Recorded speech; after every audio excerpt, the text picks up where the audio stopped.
ইসলামপুর মহকুমা আদালতে শুক্রবার আইনজীবী ও মৌরিরা করণদিঘি থানাকে রায়গঞ্জ কোর্টের আওতায় নিয়ে যাওয়ার প্রতিবাদে অবস্থান বিক্ষোভ প্রদর্শন করেছেন।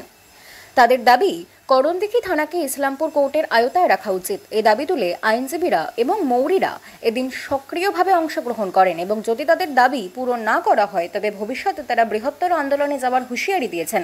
এই ঘটনার ফলে আদালতের কাজকর্ম কিছুটা বিঘ্নিত হয়েছে। অবস্থান বিক্ষোভে অংশগ্রহণকারীরা করণদিঘি থানার রায়গঞ্জ কোর্টের অন্তর্ভুক্ত বিষয়ে তাদের অসন্তোষ প্রকাশ করেন এবং স্থানীয় জনগণের অধিকার রক্ষায় এই পদক্ষেপ নেওয়া হয়েছে। অবস্থান বিক্ষোভে আইনজীবীরা জানান, করণদিঘি থানাকে ইসলামপুর কোর্টের আওতায় রাখা অত্যন্ত জরুরি, কারণ এটি স্থানীয় জনগণের জন্য সুবিচার প্রাপ্তির একটি গুরুত্বপূর্ণ পদক্ষেপ। তারা আরও জানিয়েছেন যে এই দাবির বিষয়ে কোনো সমাধান না এলে আন্দোলন আরও তীব্র হবে। অবশেষে এই বিক্ষোভের কারণে আদালতের কার্যক্রম সাময়িকভাবে বিঘ্নিত হলেও আইনজীবীদের দাবির পক্ষে জনসমর্থন বাড়তে থাকে, যা পরবর্তীতে আরও বড়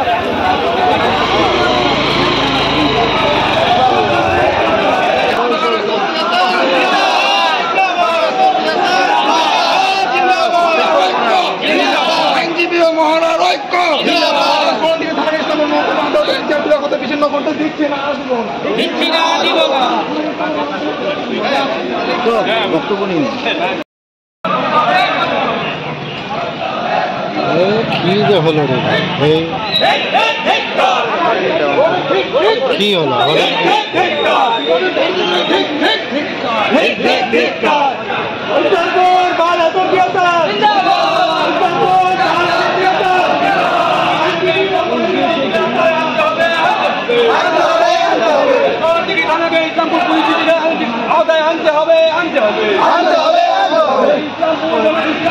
ধন্দেলা কেন?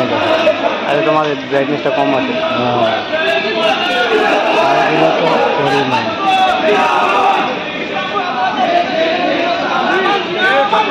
টেরিটরিজ অ্যাক্টে যে প্রতিশ্রুতিগুলো দেওয়া হয়েছিল, পার্লামেন্টে যে বিল পেশ করা হয়েছিল, তখন যে সুবিধাগুলো দেওয়ার কথা বলা হয়েছিল, আমাদের সংস্কৃতিটাকে অক্ষুণ্ণ রাখতে হবে। এর জন্য আজকের দিনে দাঁড়িয়ে এই ইসলামপুরকে জেলা করার দাবিটা যথেষ্ট উপযোগী এবং প্রয়োজনীয় ইসলামপুর বাসিন্দার জন্য।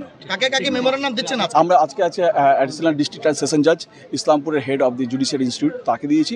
এবং আমরা ইসলামপুরের হচ্ছে এসডিওকে, যেহেতু উনি সাংবিধানিক, উনি হচ্ছে অ্যাডমিনিস্ট্রেটিভ হেড, প্রশাসনিক হেড, তার জন্য আমরা ওনাকে একটা আমরা আগামী দিনে আরও জোরদার আন্দোলনের জন্য আমরা প্রস্তুত আছি এবং এই আন্দোলনের জন্য আমরা বদ্ধপরিকর। যে আন্দোলন আমরা চালিয়ে যাব যতক্ষণ না পর্যন্ত আমাদের দাবি মানা হবে। বললে তো আবার পুরোটাই বলতে হবে। আচ্ছা, আমাদের হচ্ছে জানিয়ে রাখি আপনাদেরকে যে এই সম্প্রতি আপনারা এর আগে জানেন যে করণদিঘিকে পুলিশ ডিস্ট্রিক্ট পাল্টে দিয়ে রায়গঞ্জ পুলিশ ডিস্ট্রিক্টে করে দেওয়া হয়েছিল এবং এখন বর্তমানে এই করণদিঘি থানাকে ইসলামপুর কোর্ট জুরিসডিকশন থেকে রায়গঞ্জ কোর্ট জুরিসডিকশনে অ্যাটাচ করে দেওয়ার একটা পরিকল্পনা চলছে এবং তার সমস্ত কার্যকলাপগুলো চলছে, এগুলো আমরা জানতে পেরেছি। এর আগেও আমরা কর্তৃপক্ষকে তার বিরোধ জানিয়েছি, কিন্তু সেখান থেকে আমরা কোনো সদুত্তর পাইনি। আজকে এখানে আমরা কোর্টে একটা শান্তিপূর্ণ অ্যাজিটেশন করছি এবং এখানে ধর্ণা প্রদর্শন করছি এবং মেমোরেন্ডাম দিচ্ছি বিভিন্ন কোর্টকে এবং এসডিওকে, যাতে করণদিঘিকে ইসলামপুর কোর্ট জুরিসডিকশন থেকে রায়গঞ্জ কোর্ট জুরিসডিকশনে না করা হয়। এর পিছনে আমাদের কিছু কারণও রয়েছে, যেরকম আইনগত কিছু ব্যাপারও রয়েছে। আমাদের করণদিঘিটা হচ্ছে ট্রান্সফার টেরিটরির মধ্যে পড়ে।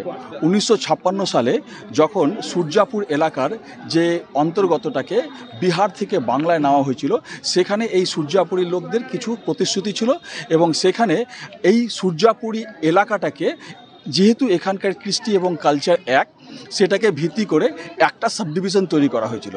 এই সাবডিভিশনটা একত্রে থাকবে এবং 5টা থানাকে নিয়ে এই সাবডিভিশনটা করা হয়েছিল। তার মধ্যে করণদিঘি ছিল, করণদিঘি, ইসলামপুর, গোয়ালপুকুর, চাকুলিয়া।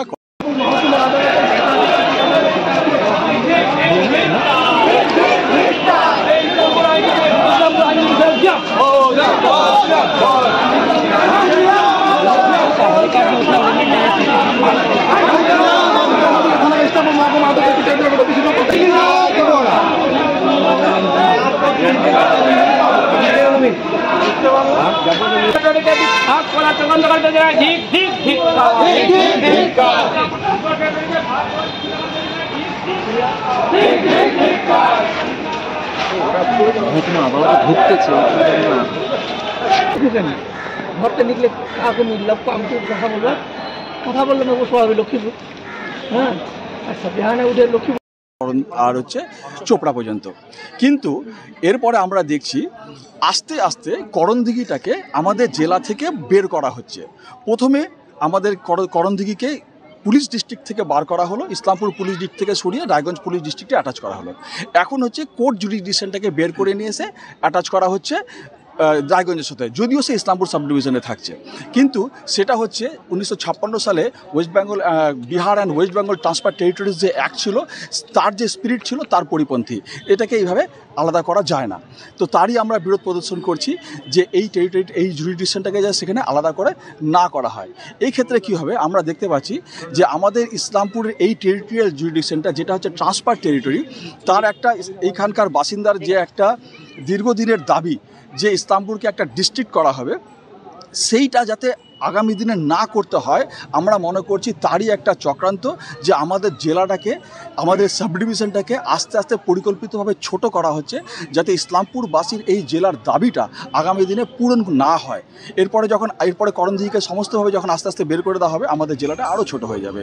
তো এটা আমরা সেইভাবে দেখছি। এই জন্য আমরা আজকে একটা আন্দোলন ধর্ণা প্রদর্শন এখানে করছি।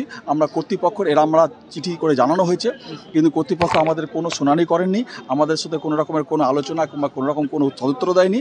তার জন্য আজকে আমরা এখানে শান্তিপূর্ণভাবে একটা ধর্ণা প্রদর্শন করছি এবং আমরা কর্তৃপক্ষকে জানাতে চাইছি যে আমাদের ইসলামপুর সাব ডিভিশন থেকে করণদিঘিকে কোর্টের যে জুরিডিকশন আছে সেটাকে রায়গঞ্জে অ্যাটাচ না করা হয়, যেটা যেভাবে ছিল সেভাবে রাখা হয়। যেটা বিষয় বলবো, এছাড়া আরেকটু বলে দিই আমি, এছাড়াও আমাদের আরও দাবি রয়েছে।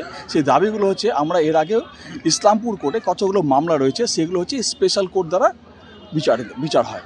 কিন্তু আমাদের ইসলামপুরে স্পেশাল কোর্ট আছে, তা সত্ত্বেও সেই মামলাগুলোকে ইসলামপুর কোর্টে বিচার না করে সেগুলোকে অলরেডি রায়গঞ্জ কোর্টে বিচার করা হচ্ছে সেগুলো মামলার। আমরা তারও দাবি জানিয়ে এর আগেও আমরা স্ট্রাইক করেছিলাম, কিন্তু আজ পর্যন্ত তার আমরা কোনো ফল পাইনি। এই সমস্ত কারণকে সমষ্টিগতভাবে আজকে আমরা জানাচ্ছি। এবার আপনার প্রশ্নের উত্তর দিয়ে দিই। যেটা বলছিলাম যে আপনারা এর আগে বলেছিলেন যে জুভেনাইল জাস্টিস ইসলামপুরে হোক এবং এনডিপিএস অ্যাক্টে যে কেসগুলো হয় সেগুলো ইসলামপুর মহকুমা আদালতে হোক, সেটা কি পূরণ হয়েছে? না, সেগুলো পূরণ হয়নি। তার সাথে আরও ছিল, আমরা চেয়েছিলাম হচ্ছে জুভেনাইল বোর্ডের সাথে সাথে আমরা চেয়েছিলাম এনডিপিএস, ইলেকট্রিসিটি অ্যাক্ট, তারপর হচ্ছে 438 schedule caste and schedule tribe atrocities act, prevention of corruption act, guardian and wards act, এই সমস্ত 409, এই সমস্ত 409 আইপিসিতে যেটা হচ্ছে misappropriation of public fund, সেগুলো আমরা সমস্ত চেয়েছিলাম হচ্ছে ইসলামপুরে। কিন্তু আজ পর্যন্ত তা আমাদের একটা দাবিও পূরণ হয়নি। আজ